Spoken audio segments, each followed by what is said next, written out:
So we are working on both tracks in parallel. We are working on sanctions lifting and we are working on nuclear commitments. And we are working also on how to combine these two issues in order to have a full implementation of it, a correct verification of all the measures. So again, we are not working on one side and forgetting or neglecting the other.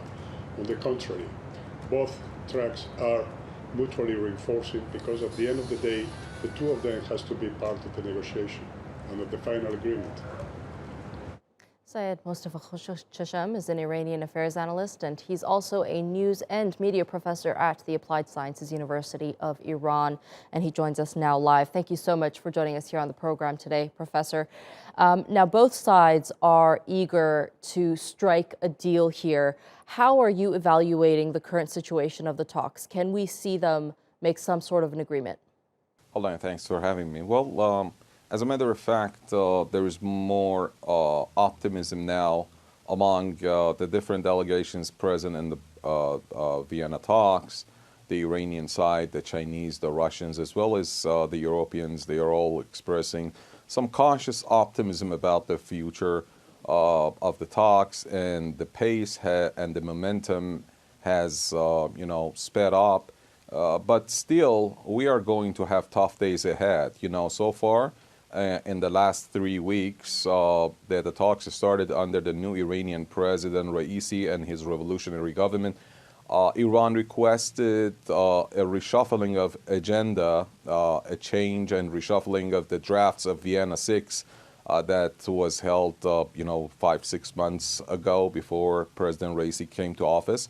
And most of what Iran has asked in the last 3 weeks about excluding some points from the drafts and adding up some new points about removal of sanctions to the negotiations, to the agenda of the negotiations, they've been accepted and endorsed. Therefore, the list and the agenda of negotiations is almost complete, and we are going to enter into the negotiations over the contents of each and every item that is going to be discussed and negotiated by different parties with regard to Iran's nuclear commitments as well as the removal of sanctions. So the main part is just ahead of us, and it's going to be very tough. Gives and takes are underway, will be underway, and we should wait for coming weeks, actually. But there is no deadline, as a matter of fact, for the Iranians. Even if it takes several months, they will stay there. Right. They don't want to waste time, but they are not in any special rush.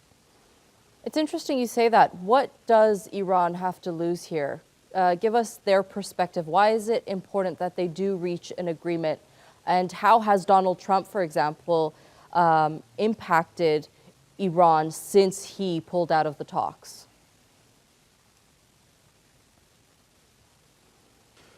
Well, there was a nuclear deal since 2015, and the United States never complied with the terms of the JCPOA in practice, even under President Obama.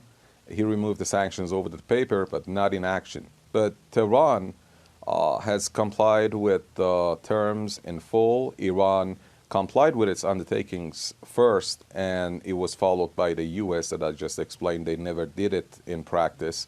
So Iranian enriched uranium stockpiles were oxidated. When Iran was dismantling some centrifuge machines, some of them crashed. So when Donald Trump exited the deal, the withdrawal inflicted hundreds of billions of dollars of damage on the Iranian economy. Some Iranian kids with special diseases like butterfly disease, they were suffering from boycott of drugs exports to Iran, and they lost their lives. So Iran has already paid its dues. That's why Iran is in the negotiations. They believe that they've already paid their part upfront, cash.